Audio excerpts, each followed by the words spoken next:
It's a great pleasure to be back again in ADSD 11th anniversary. And allow me at the beginning to extend my gratitudes and thankfuls to Dr. Ibtisam Al-Kitbi, the president of EPC, for keeping the great work and bringing the best minds to discuss the issues of our time.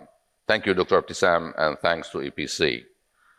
And I'm delighted today, extra delighted, to be joined by fantastic, outstanding experts and speakers to discuss a very simple question. It's actually easy to the extent I can't think of any questions to raise. And it's about what world we are living in. Tell me if this is not a simple, direct, easy questions. Well, the most important questions are simple and easy. The challenge is to find simple solutions and answers to them. And I'm joined today by these minds in order to try to answer that questions.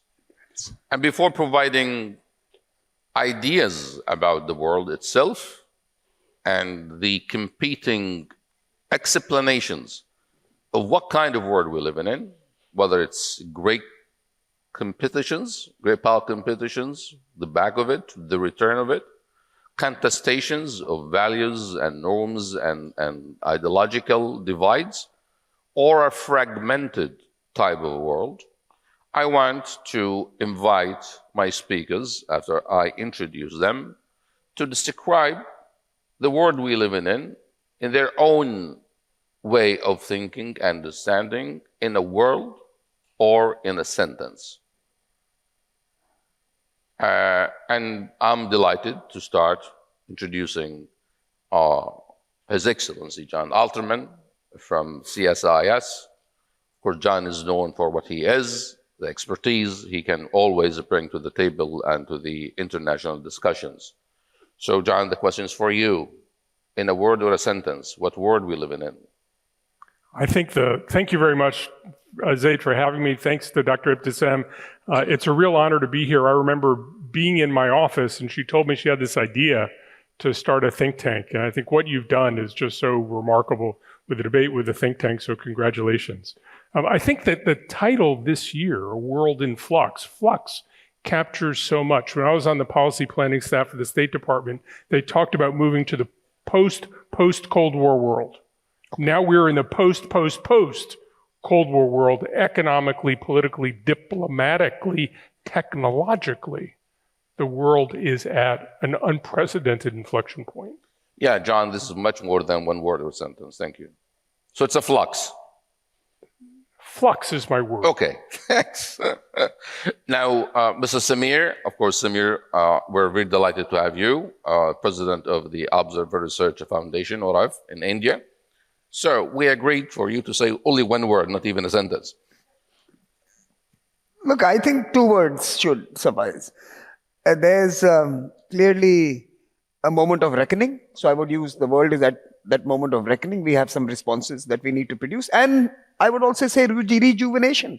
Many regions are actually now reaching new heights. So it's reckoning and rejuvenation at the same time. Interesting. That's your way. And of course, we're delighted to have our distinguished scholar from China, who's in Geneva graduate schools, Professor Xiang, who asked me to say that word. In your own words, how you describe the world? Dangerous. Not for us. Yes, well, I think it's dangerous for 2 reasons. One is there is a major Cold War is unfolding, but not just the Cold War, because the real Cold War, there is a mechanism for maintaining stability. Now we don't even have a mechanism at all for maintaining stability among the major powers. So that's what I'm talking about. Danger is more like pre-1914 rather than the first Cold War. Yes. Well, thank you very much. I'll actually stay with you and stick to continue this conversation, if you allow me. And I'm going to pick up from where you left. So it's a dangerous word. because of the nature of distribution of power, the nature of powers itself and who holds in these power, or because of the very, very dividing ideological lines between those who are having power. So what makes it dangerous? Well, I really don't think there is a major ideological clash. This is a Cold War, I believe 2.0, chosen by the West. I'm talking about United States. It's not necessity. I think it's a choice. I guess the reason for American make that decision, to me, it's very simple. There are two things Americans were obsessed. One is their own domestic, social, economic, maybe even more serious racial crisis. There is always a need when a country is deeply into a crisis. In this case, of course, the United States is divided right in the middle. We haven't seen that situation since Abraham Lincoln time. So the second point, therefore, because of the crisis, there is a need for externalize its domestic crisis, exporting its domestic crisis. I guess this is the main driver behind this. Besides, of course, the other side, we talk about China, Russia, and others, also reacted in the way they believe it's a rational reaction, but sometimes also not quite rational. So we are talking about this situation today similar to pre-1914. It's because the great powers today fail to correct messaging, what they really want, or the signaling what they want. This is where the real danger is. This is where a Sarajevo could trigger a major crisis. Okay. So that's what worries me. Yes. Thank you very much. This is very, very interesting. I find it hard to agree on the comparison between the situation and pre-1914, but I think, lack of some clarity is absolutely prevailing, and that might cause a lot of problems. I'll bring it back to you, John, and the overlapping ideas of this conference, as I've seen it in the brochure of APC, it's about this illusion of stability, which actually caused by a word in flux, as it's said and as you described it, which makes us dangerous, and also as Samir has described it correctly. But also there is an assumption that the world actually is moving to be multipolars, but with this multipolar system, there is a kind of new dynamics, including the minilateral is more important than multilateral. That's the regionalism. And also swing states, middle power and swing states are playing much more role than we used to know before. So what do you make out of that? How does that sound and looks to you? I mean, you're right that the assumption that there are just 2 or 3 poles in the world clearly is breaking down. I think from an American perspective, most Americans seriously underestimate American power, American influence. I think sometimes that misunderestimation creates strange behaviors. Yeah. But we're still going to have to get used to how the world operates according to more ad hoc relationships, fewer clear rules, fewer expectations. People will misjudge, and that will create conflict. And I think that, as I said at the very beginning, there is something technological going on. There is something social and economic going on, and how the international system absorbs those kinds of changes strikes me as something people haven't completely grappled with. What China, what kind of world China wants, I think it's a little bit unclear. What kind of world the United States is willing to invest in is similarly unclear, especially after the last election. So I think we're in a period of profound uncertainty. Well, this is amazing, and I can't but agree. It's uncertainty. It's absolutely true. And what strikes me is what world we're living in, or what world great power wants to see or to create or to invest in, as if it's a matter of a choice. And Professor was saying it's a matter of a choice. And that brings the role of leadership and the decisive role different leaders play in deciding the course of actions in different countries and powers. But I'll get back to that after I, bring it back to Samir to pick up his brain on that. And from your perspective, Samir, if we need to reimagine the world, or as composed of a few major powers, and the relation between these major powers that will make the nature of the world politics. So how you describe it? Who are these powers, where the power resides, and how they are interacting with each other, and this interactions constitute what? And then I'll come back to the rules-based systems and all of this, literature on that. So first of all, let me also join in and congratulate Ebtisam for this wonderful platform she's invested into and built, where literally you can see a diversity that is unmatched in most other arenas. This is not an echo chamber. This is anti-echo chamber conference. So I think well done, Ebtisam. We have built a diverse forum here.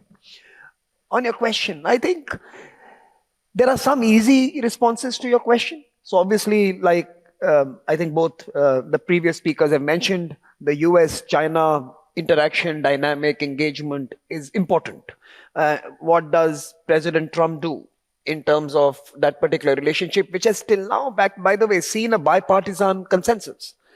Getting tough on China is now a US consensus from both parties. So what does Donald Trump do? Does he ratchet up the pressure, or does he find a new entente or a detente with China that eases the levels of tension? I think that's one easy bilateral that's important. The second, of course, because of the conflict in Europe, there has to be a US-Russia conversation. At some point, US and Russia will have to find an agreement in the continent. Europe is not capable of doing it, let's be honest. It is a US-Russia conversation that will lead to the closure of the Ukraine conflict. And till now, US has delegated it to the lesser actors in Europe. But at some point, US will have to take back that conversation. And maybe Donald Trump might actually think of fashioning some sort of a peace deal in the coming months in Europe. So that's the second dynamic, and it's important. But I think the most important relationship that is ignored by all of us, because we somehow have an easy assumption that it is consistent and constant, is the European-American relationship. And I think what is really up for grabs for the future of the world order is the transatlantic partnership. I think it is the fragility that is creeping into that relationship that might actually undo much of the stability of the world order as was fashioned in the last century. It was the transatlantic relationship that defined the world order as we know it. And if that relationship has ruptures, or in some sense reaches a snapping point on some instances, for example, if the Europeans say we are not going to follow the American lead on China relationship, it's a big possibility. The fact is that there are many European countries that are still investing in Chinese technologies for their telecommunication network. It's a fact. You have the Germans doubling down on FDI in China and putting more money into the continent. Right. German industry is not following German government when it comes to the China relationship. So I think the most important dynamic for the future is the relationship between Europe and America. And it should not be taken for granted. That relationship could change, and certainly could change under Trump, depending on how Trump reaches out to his cousins across the sea. So I think that's the relationship to watch out for.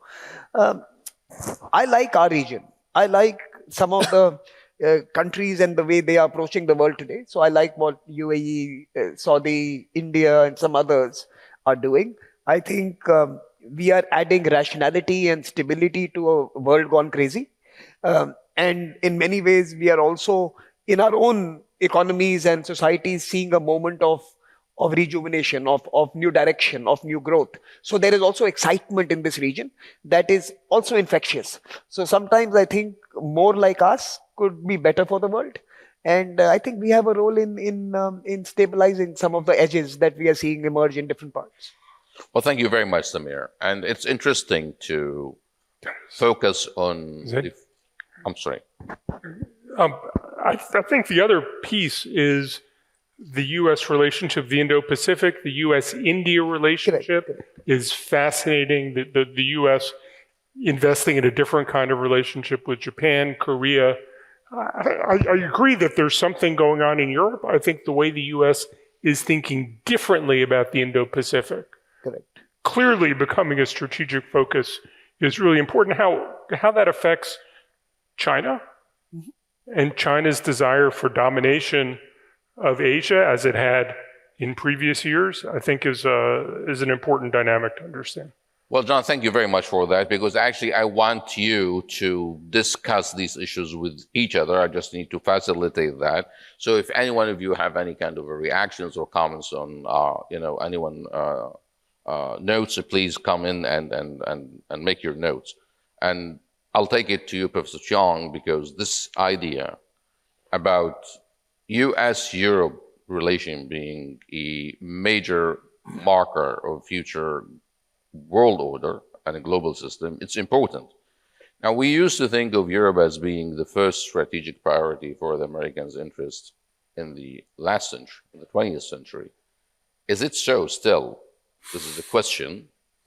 And, with this American kind of inconsistencies or confusion, if you wish, about keeping the old realistic approach to the world, where Europe comes first, or this pivoting strategy where China is the threat. Of course, the easy thing is to say balancing acts between this and that, but I think this is not what captures the Americans' strategies, nor the nature of the world. So, Professor Xiang, in reaction to that and to what's been discussed, what do you think? Well, on Europe, I live in Europe. Well, what the Europeans are talking every day is, can EU survive the next 10 years or so? I was, 2 days ago, was in Sochi listening to Putin 4.5 hours. I don't agree with him on everything, but at least one thing struck me. He said, what's the problem with the EU, Europe? There was a brain deficit. Well, I guess that is probably the EU problem. They don't know how to get together, really. My view is this about EU. If EU don't continue to pursue what they used to call strategic autonomy, nobody, including China, maybe even the United States, in the long run, will not take EU seriously. Now, they abandoned that idea. When von der Leyen came to power as the EU president, she said, I want to be the president of geopolitical autonomy for the EU. Yeah. But because the Ukraine and all the other issues, EU basically become, I will say, jackal in a sense, that just follow what Americans are trying to do. Fine. If that's their choice, that's fine. But look at what a mess they created so far. Yeah. All right. Yeah, John. It strikes me the EU has a problem because it's consensus-driven, so it can't really act. So I think that constrains the EU, but European countries have some of the largest economies in the world. We have the educational and economic ties between Americans and Europeans. There's a sort of strategic comfort.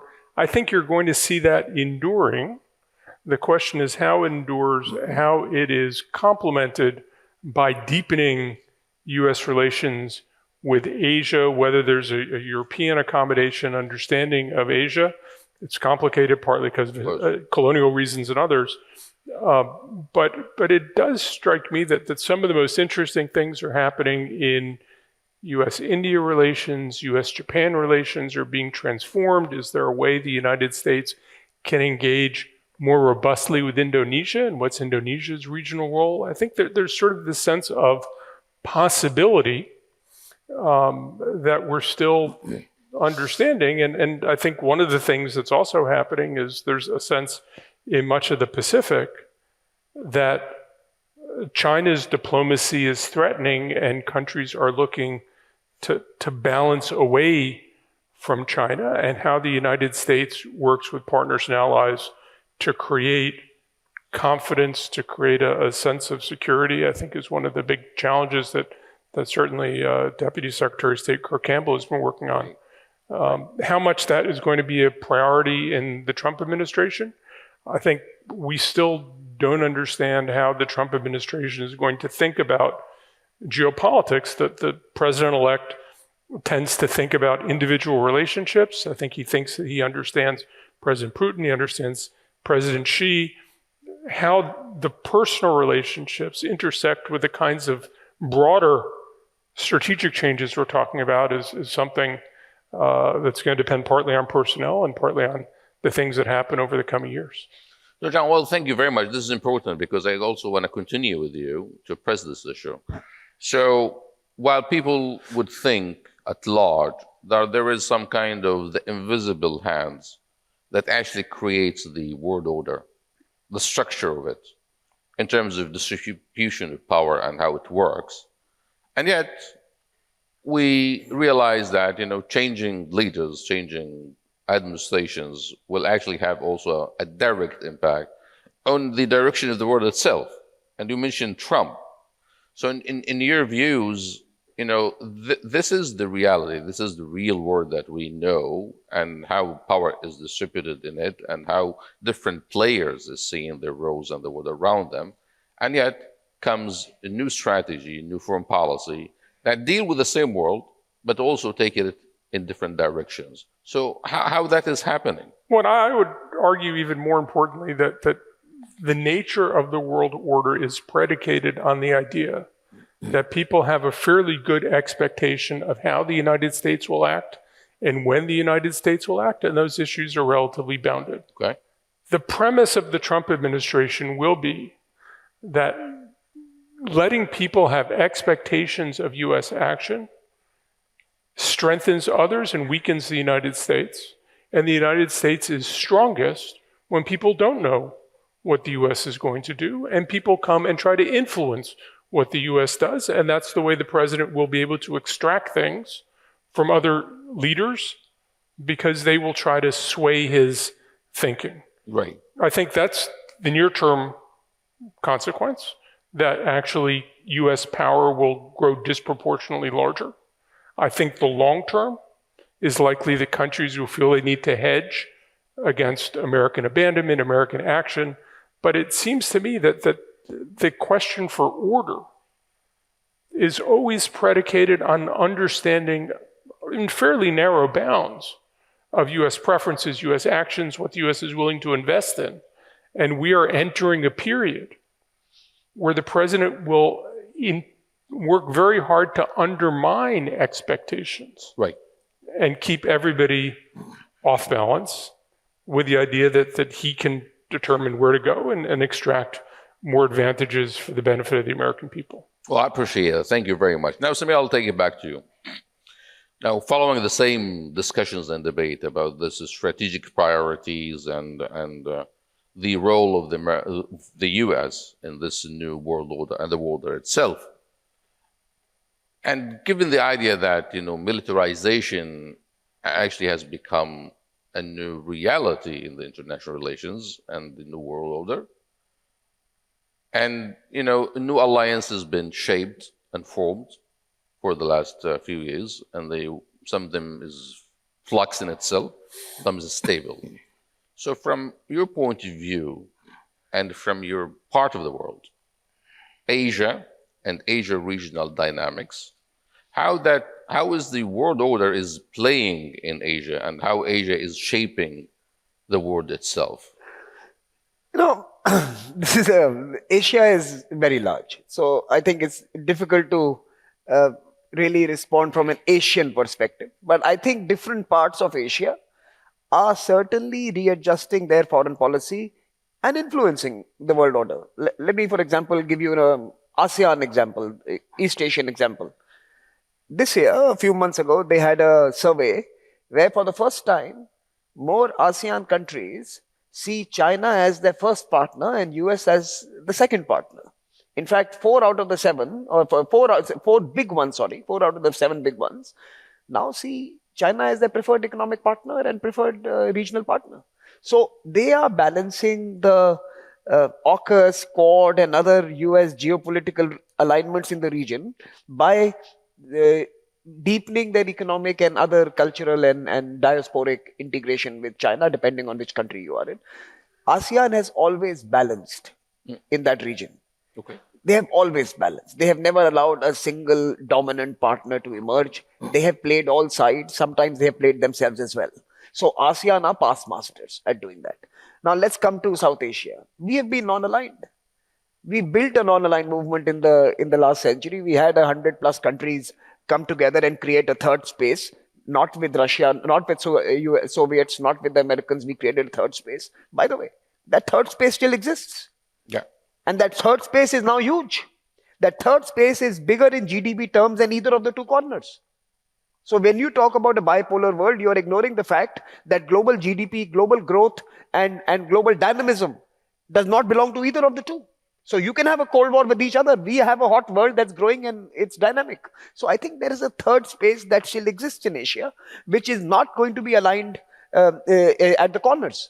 It is going to hold its fort, and it's going to be more promiscuous because we have more agency. We will sometimes partner with China for certain issues. We will sometimes partner with the Americans. Sometimes we'll go alone.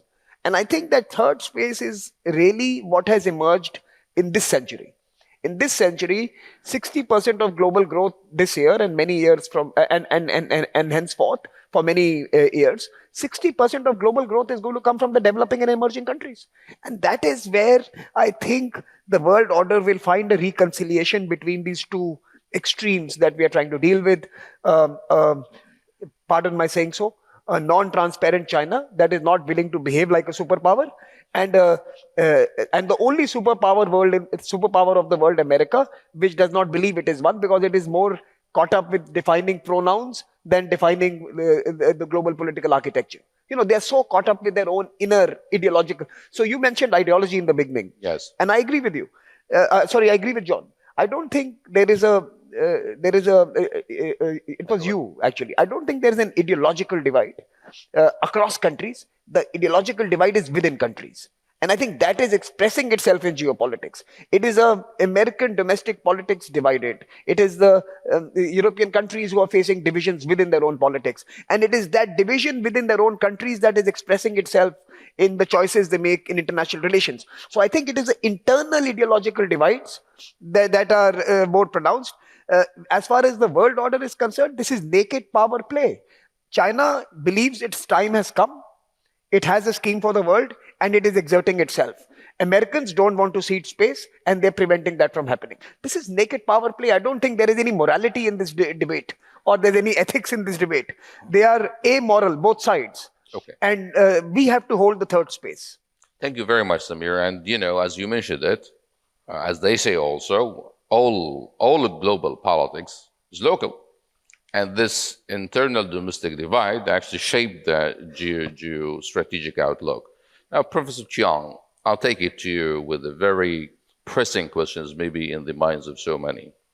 When we're talking about the illusion of stability and the world in flux and the perceived threat to the stability of this world order, China comes to mind, at least in the minds of the West, in the minds of the Americans. And for the last at least decade, you know, China been portrayed as being the coming threat to the dominant power, not only a revisionist state, but actually a potential threat to the dominance. What do you think of that? Well, first of all, what is order we're talking about? what the Americans or West in general, they're talking about order. They use the expression of rules-based international order, Right. which for me should be correctly translated as my way or the highway. It's my order, it's my rules. So, if you don't do... Now, that's the first thing. It's completely misguided. And it's not even working today, especially, I would say, after this clear double standard expressed, demonstrates itself during this, the Hamas and the Israeli conflict. It's become so clear. Global South, I'm talking about global majority. There is no rules-based, or even the G7 has to admit, okay?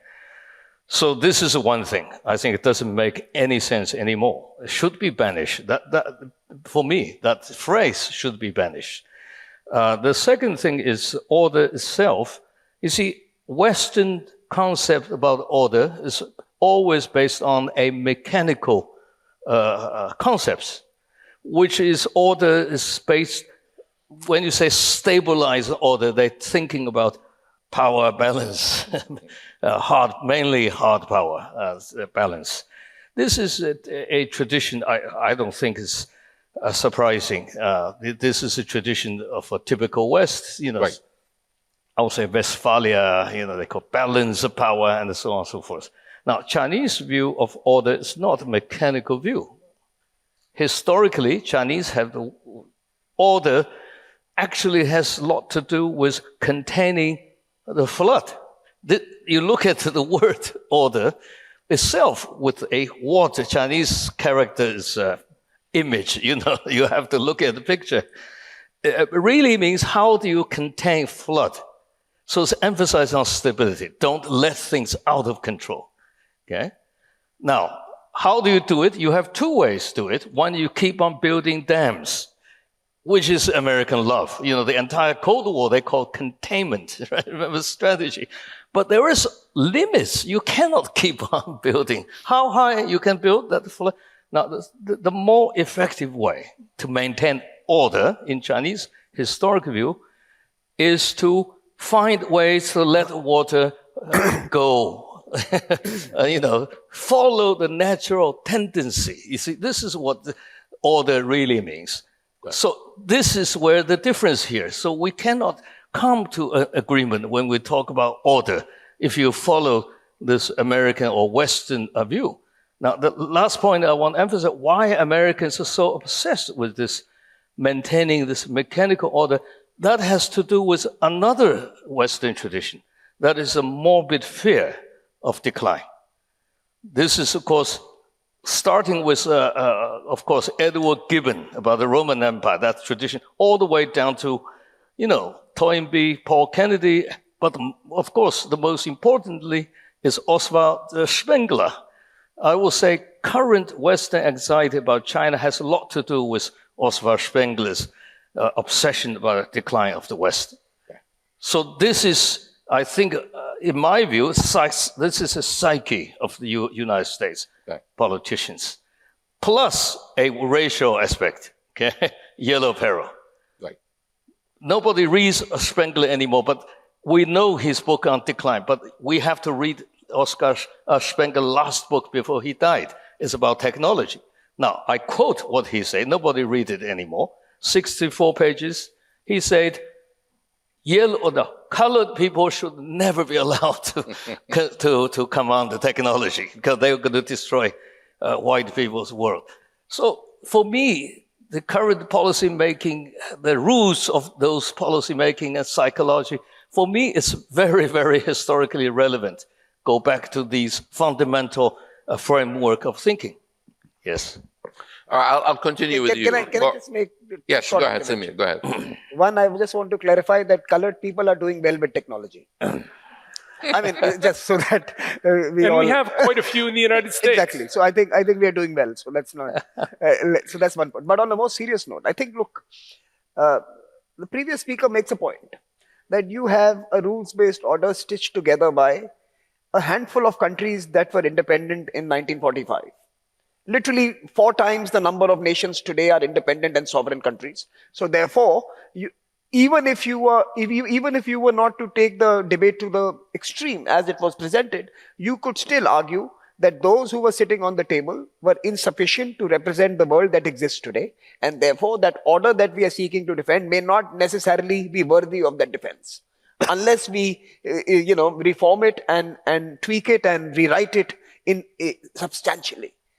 For me, it is a perpetuation of the colonial project, because the colonial masters and their allies were sitting in the room defining the post-war order, and the form itself is jarring, and it requires complete revision. It requires new voices of today to be sitting. Right. But I take slight exception to the previous intervention by my colleague from Geneva. Look, it is not just the Americans who want to stitch the rules as per their needs. The last 20 years tells us that every time China has been given an opportunity to offer an alternative, for example, the Belt and Road Initiative, or for example, the AIIB, or many of their infrastructure projects, they have been equally mercantilist and capitalist in their approach to those projects. Self-serving Chinese policies are also equally at fault. So I don't believe that power corrupts only one end of the spectrum. Power corrupts everyone.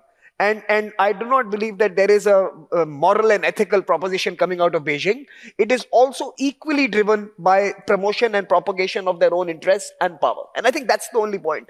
It's not, there's no one villain in the room. There are all of us who are equally implicated as we implement our policies. That's all I'm trying to say. Samir, this is very exciting. And yes, power corrupts everyone in power, but almost everyone.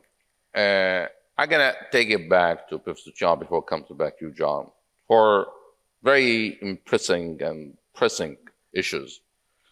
This Newton mechanic physics of your balancing powers, and not the quantum new physics in it, and when my way or the highway. So Chinese tried their own way, which is their own way or the highway, and they tried for long to provide an alternative to what we know as a rules-based system.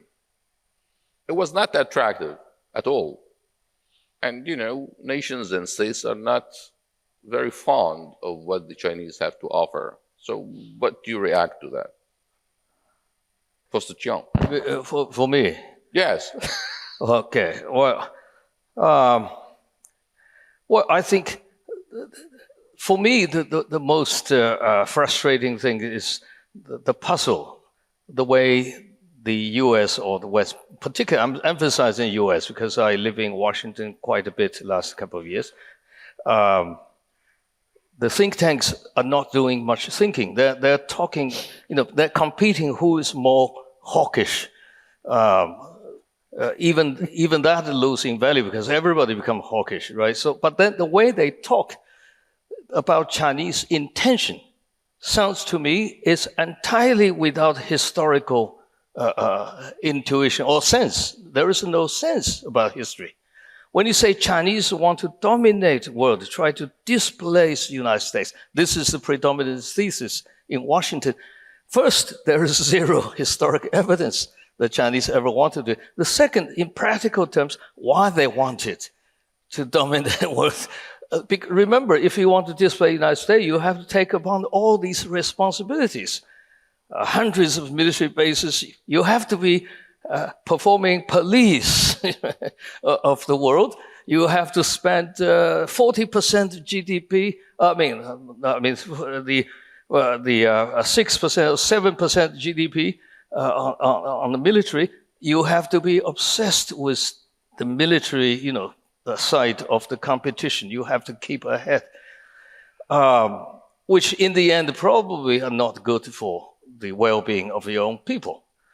I have not seen any of those. Even in Beijing, I haven't seen this is the intention. Now, do they want to keep influence or maintain influence in the surrounding area? Who is not doing that if you are a great power for your own region? But say world domination, that kind of thesis is absolutely nonsense, okay?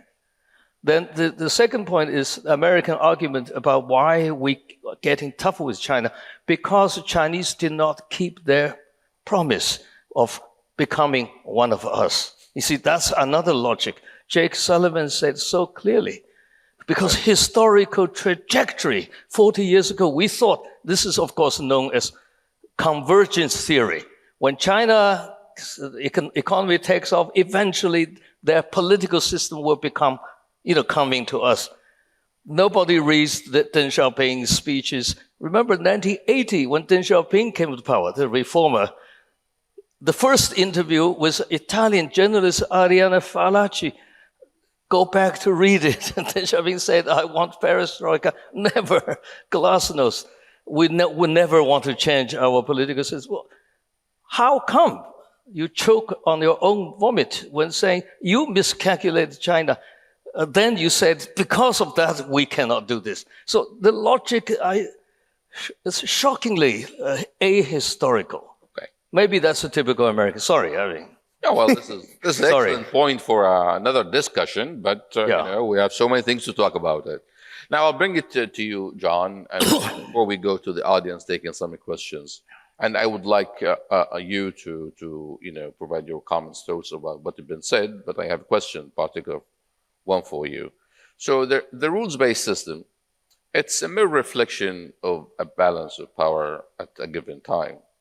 Balance of power changes, the system changes. That's what it is. And it's also a reflection of the dominance of certain value system. So it's not global per se. And that's what, we've been trying to promote and claiming this is the word which it is. It's the rules-based system as we envision it back in, the 50s after the World War. And then with all international institutions and finance and then the UN, its systems, et cetera, and national security. But that has changed. The world has changed. And the world moved to certain different domains that the existing system actually cannot accommodate it. So based on that and what's been said, how do you see the trajectory of this world? We know it is in flux. But if it is, to settle down at certain time, so how would that look like? I know it's a little challenging question. No. I trust you can react to it. So I think, the world-based system, as I understand it, is premised on issues like transparency, anti-corruption, the free movement of capital, the kinds of things that the United States brought European partners along with as it reconstructed Asia, was trying to advance.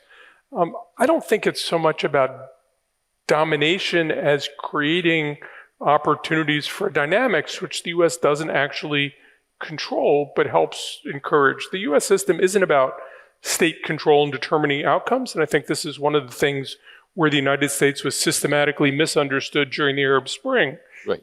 It's not about who wins the election. It's the fact that you have an election, and then you have another election, and then you have another election, and through that you create a virtuous circle. And of course, that's not what happened in 2011, and I think it's sometimes misunderstood. But the system is about creating a set of dynamics and a set of rules that allows for competition. I think that the Chinese system, as I understand it, as I've seen it, is about shaping outcomes, and it's about maximizing the advantages that accrue to China. The United States behavior of the post-Cold War world and the Cold War world, I would argue, was never about maximizing directly for the United States. It was for creating a system where the United States and like-minded partners could compete successfully. I think we may be moving to a leadership in the United States, which actually does try to maximize, which acts in a more Chinese way, which is less willing to take altruistic sacrifices on the benefit of the system and seeks to extract maximally out of bilateral relationships where the United States is the preponderant power. How that affects the system, how it affects countries like India, how countries try to adjust to that system, and how countries try to adjust to a system where US strategy can change more dramatically from administration to administration, I think is an important question. And when you combine it with changes in technology, changes in economics, which technology helps drive, Right. I think social and political changes, partly driven also by technology, I think that's why we are entering this very uncertain period. To my mind, the United States was constantly paying dues to sustain a system where the United States competed well, but didn't determine outcomes. Right. And I think we may be moving to a place where the US is less willing to pay those dues, which is going to insist on extracting more from others. And to my mind, that becomes a system where there's more experimentation, there's more uncertainty, there may be more conflict, and we might not have better outcomes either for the United States or for US partners and allies. All right, thanks, John. I want to see, shall we go to the audience, or we have 5 more minutes?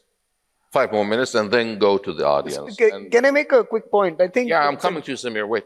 Okay. It's just I wanted to check with Dr. Sam. So we do have 5 minutes. And this altruism things, gets on my nerves, John. And the Americans not trying to maximize their interest. Chinese tried.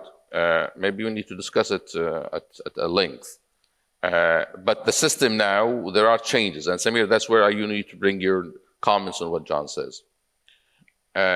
Given the situation as it is today, Taiwan, Ukraine, the struggles and problems and challenges in Europe, Middle East, Iran, radicalization, non-state actors, financial challenges, and these technological advancements, these drivers of a great transformation that out of control, all of that, Samir, how with Trump now is in the United States, where are we going? So, the single biggest transformation that is underway is technology.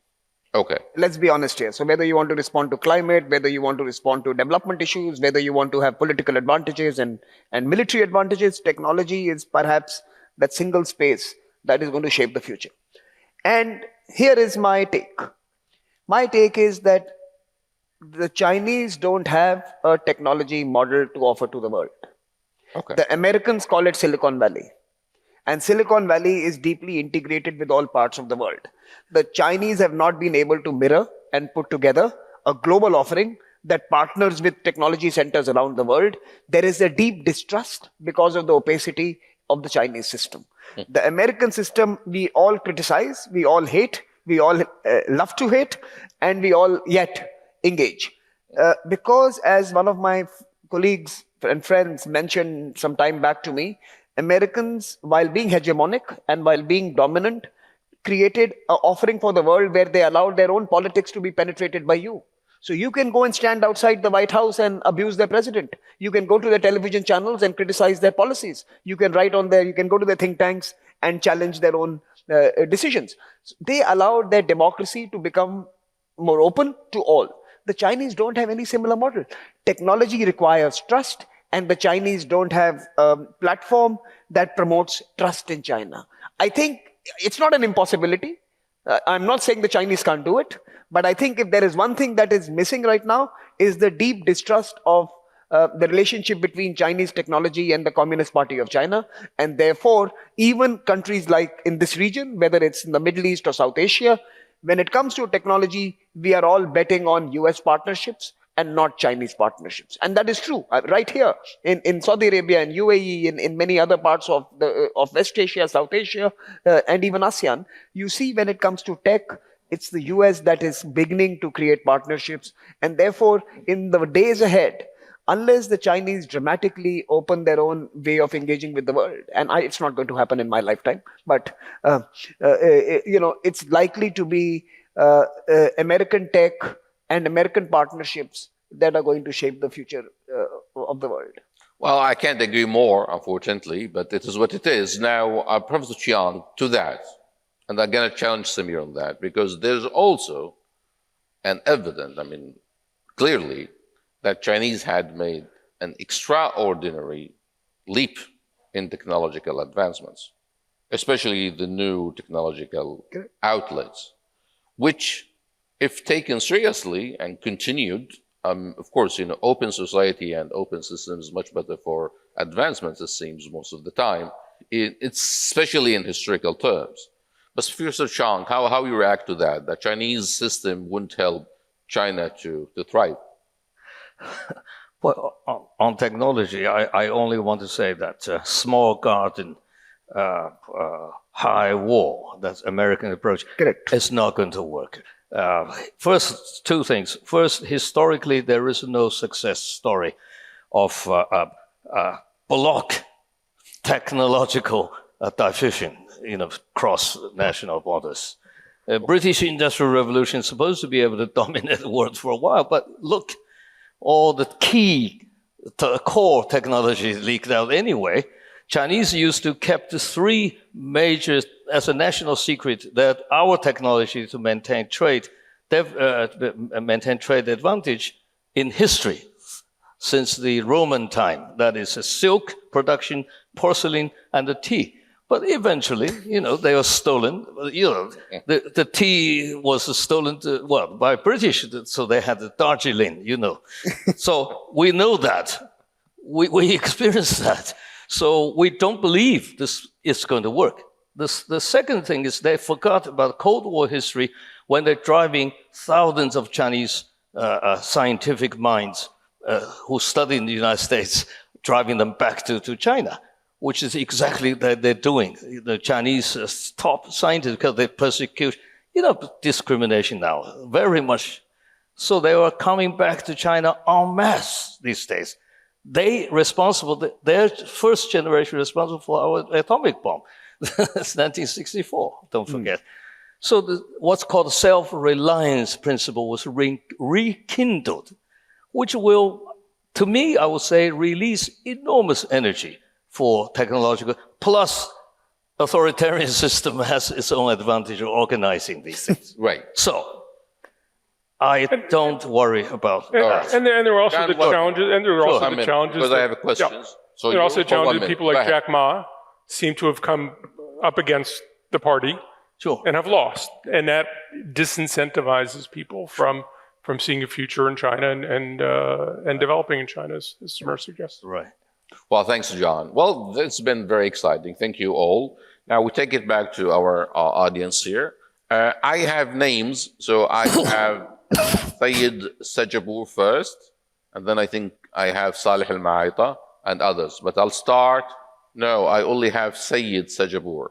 Okay. Yes, Mr. Sayyid Sajabur. Thank you. It's really a very interesting panel, and I appreciate everybody. I have two questions. First for Dr. Alterman, and that is the issue of legitimacy deficit globally for the US.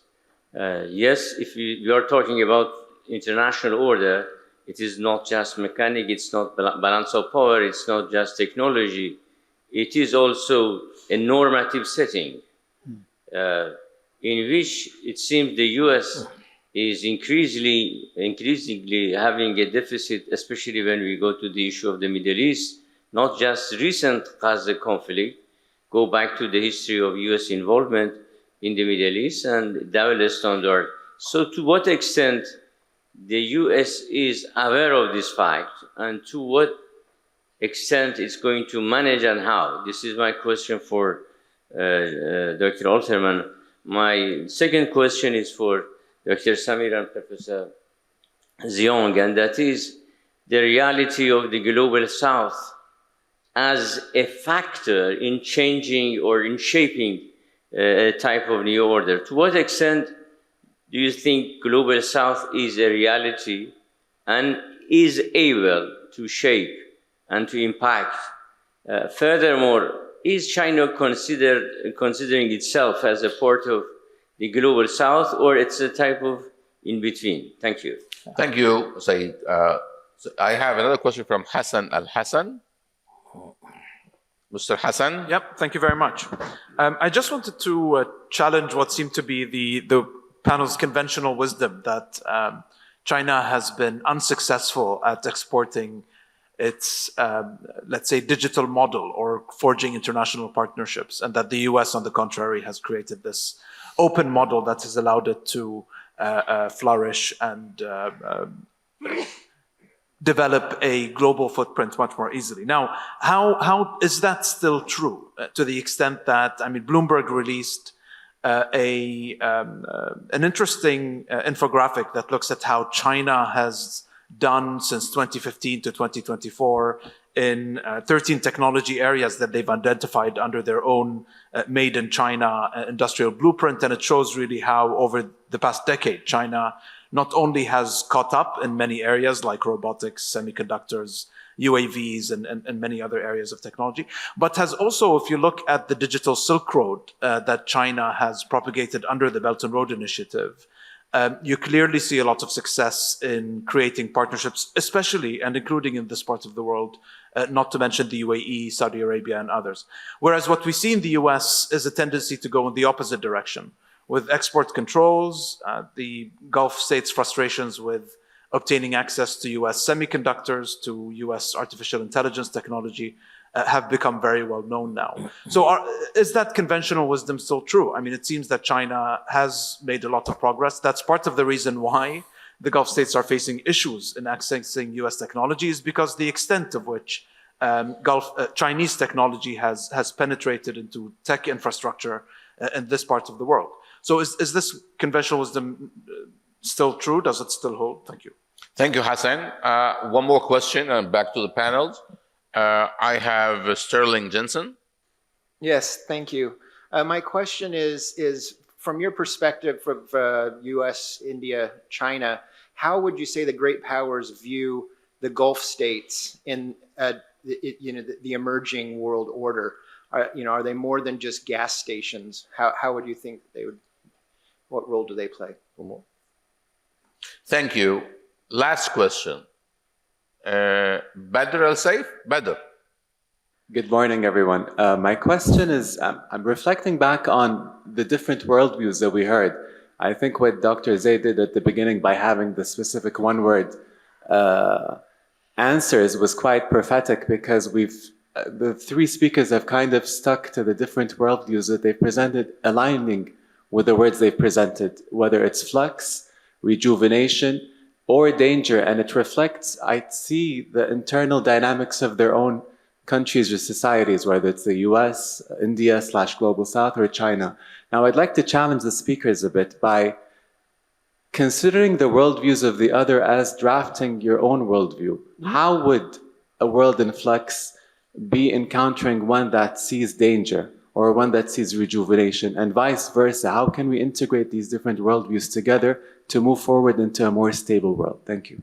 Thank you very much, Badr. Now, speakers, anyone want to start answering, reacting to the questions? No orders? Okay, so let me try. So let me start with the last one. Let me walk in someone else's shoes. Look, I was trying to be different. I could have used both these words as well. So I don't think either of these words are not descriptive of the world we live in. We live in a world that we all know is dangerous, and my word reckoning actually in many ways indicated to the potential of conflicts and collisions. So it was not averse, it was not avoiding the word danger or the world in flux. It is a world in flux. I think we basically described the same phenomena, and it was not necessarily from our vantage points. I mean, don't blame my country for my views, right? I mean, just telling you, my views are my own, and they don't reflect an Indian view in anything. So this is pretty much my own way of describing the situation, very similarly to my co-panelists. There was no decision. However, I think you are right. Rejuvenation is happening at a time, at a backdrop of a world which is it's a dangerous neighborhood. It's a very dangerous place. The Middle East itself is a very dangerous place. South Asia itself has the unsettled questions in both Pakistan, Afghanistan, and some other parts of the world. So we are living in a tough neighborhood. However, I believe we have always lived in a world that has had these challenges.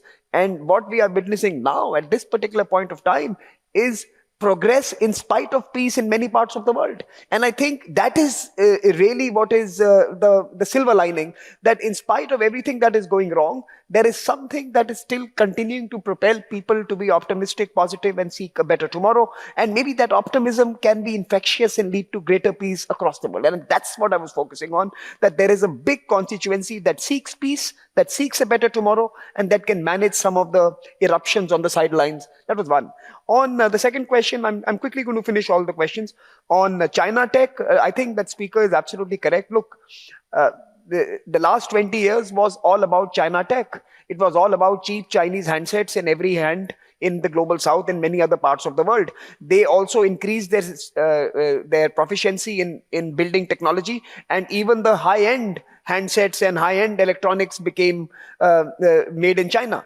I think that is not in contradicting what I was proposing. What I was proposing was that when we go into the age of AI and quantum and deep technologies that infect national strategies, security, and individual agency, countries are going to opt out of that China revolution unless Chinese create an offering that gives some degree of comfort and build a level of trust with those who they serve. These are not mutually exclusive. Chinese did very well, and hence everyone is concerned about China. Chinese did very well with creating telecommunication equipment, hence Huawei is now banned in many countries. The point I'm trying to make is that the Chinese will have to create tech diplomacy and will have to offer a new format of engagement if they want their technology of the future to have legs. And I don't think these are mutually exclusive, right? So I think it has run its course unless China changes the way it does. Gulf states, gas stations, that is 20th century conversations. Gulf states today are the dynamo of the new world order that we are talking about. When we talk about the global south, please believe me, the engines are the Gulf states. And it is not because they offer gas, it is because they offer innovation.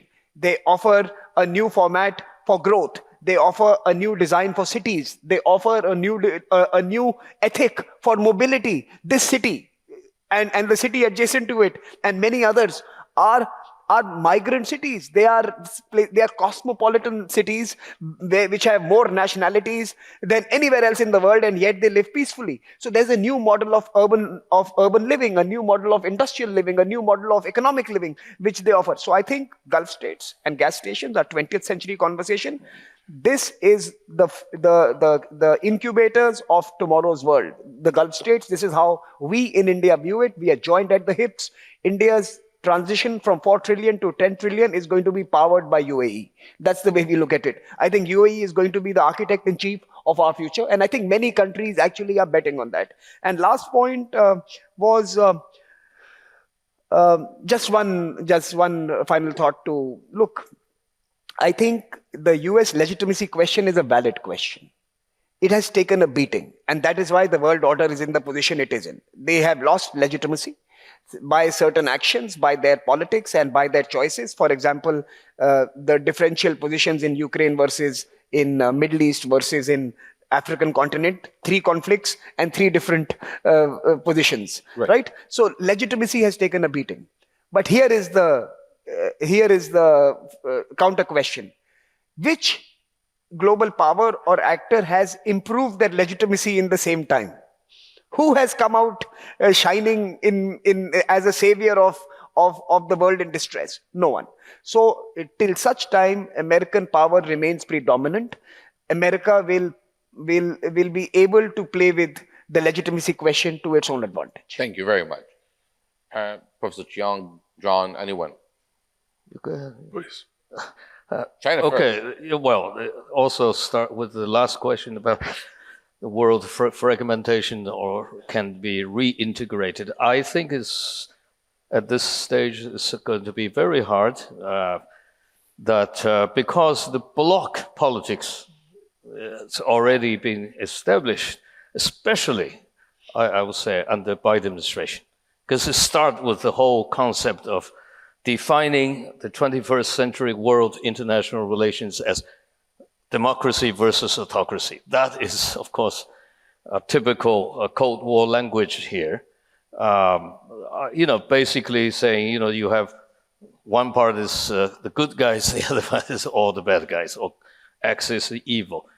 So this is, I think, that conception is making the world very difficult to reintegrate. But if Donald Trump has a chance to do this, better.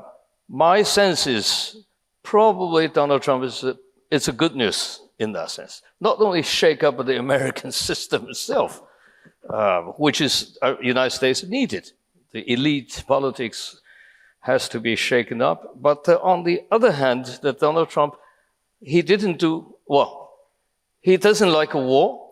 He hates ideology. And he doesn't give a damn about allies, meaning bloc politics.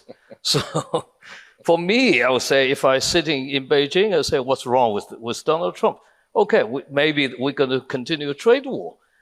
But personally, I doubt his 60%, a new version of Smoot-Hawley Act, 1930s, 2.0. I really doubt it's going to work. So. Thank you. You want to add something, or? Oh, yes, that's about the first. The global south. Yeah, global south. Well, everybody wants to join global south now. That's the funny thing. I even heard the Russians talking about this. Yeah. What's interesting about this is more a sentiment, I must say. China part of the global, of course. China loved to be. Remember, during Mao time, Chinese Mao created a theory called the Three World Theory. This is in the 1970s, right? Superpowers, the first world, capitalist West, and the Soviet Warsaw Pact, they are second world. The rest, what they call third world. China at that point almost self-appointed as we are the leader of the third world. Now today, what's interesting about the global south, not just economically interesting for China. Chinese been doing that already. Belt and Road, I don't have to explain it again. The global reach of Chinese economy. But the other point is global diplomacy here. Global South, in China and Russia, they actually call it global majority. That's the new phrase they like to use, especially over this Middle Eastern conflict. It's become very clear. So in that sense, I think China certainly will continue. Just a quick anecdote from 2009. I'm running out of time. I have a question. I have to take it. Quick anecdote from 2009 when we were beginning the journey of the BRICS. I remember Russia telling us in early days, don't bring the global south issues into the room. We are, BRICS is different. BRICS is north and south and developed and developing. Right. Don't talk about global south. Today, Russia says we are global south. I mean, I'm just saying it's a long journey. All right, I'll take a question and then bring it back to you, John. And I have one last question from Mohammed Dashiri. Thank you very much. I would like to ask whether we are witnessing some sort of decline of polarity in the world. That means nobody talk about unipolarity or multipolarity, but we are talking about, for example, dimensionality, multidimensional world, or, for example, multiphonic world or multi-voice order, or even we are talking about globality, that means multi-global world. Therefore, can we witness some sort of decline of polarity? Thank you, Dr. Mohammed. Now, John, your time to answer this and reflect on the previous 5 questions. And you have plenty of time, almost 150 seconds. Take your time. I have to say that I don't share the sense of distress that some of my panelists seem to have that the United States is on the brink of collapse. I think we're actually entering a period where the preponderance of power the United States has in terms of economics, technology, military power, intelligence, all those different components of national power, I think are going to be more directed toward U.S. advantage, less interested in sustaining systems. Whether that works out well for the world, I don't know, but I don't think we're looking at a picture of American decline writ large. I think the world's perception is going to be, how do we constrain the United States broadly, because the US really does, in terms of population, in terms of all the tools of national strength, I think that people will appreciate the ability of the United States to do what it wants to do, and the United States will be doing more under President Trump than it wants to do than it has in previous times. I'm also not concerned about this issue of the Global South broadly. I think what the Global South has become is it's become a sort of a veil for China and Russia to pull much of the world away from the United States, or to create a dichotomy between developed countries and less developed countries. But I think the United States actually is deeply plugged in to these countries. When I talk to people in the investment world, the banking world, they all want to engage with Americans and American institutions. And of course, we have these huge expatriate communities. The non-resident Indian community, for example, is just one example, but the United States uniquely in the world is plugged into all these countries that are trying to really transform. And I think that as we see this rejuvenation in much of what we might call the Global South, you will see that intimately connected with America, to the United States, to American institutions, American financing, American communities that bridge this. And I think that gives the United States a unique role, as Professor Xiang said, in China as well. And that's really different from the rest of the world. I want to talk to the question that Said Kazim Sajidpour raised about legitimacy. I think there is an extent to which the United States is committed to ideas like the inviolability of national borders, which helps encourage others to act in that way.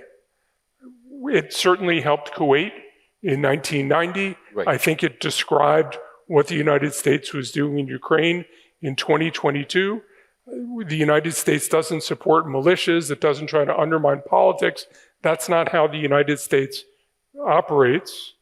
And I think that the legitimacy the United States has is because of the transparency in how it operates and the desire to create a system where states deal with each other as states rather than try to undermine each other. As I'm sure you've heard people talk about how the Iran controls 5 Arab capitals, none of which, in the argument of regional governments, is through legitimate means. And there's a concern about the way Iran has agents cast throughout not only the Gulf, but more broadly.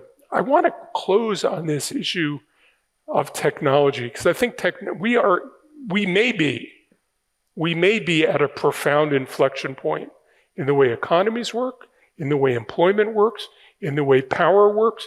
We're putting arguably trillions of dollars into artificial intelligence. We don't know how that will play out, but I think if we're serious, we have to consider the possibility that the role of government may be profoundly transformed in 10 years, that the balance of power, the distribution of power in the world may be profoundly transformed in 10 years because governments that have access to AI will work completely differently than governments that don't have access to AI.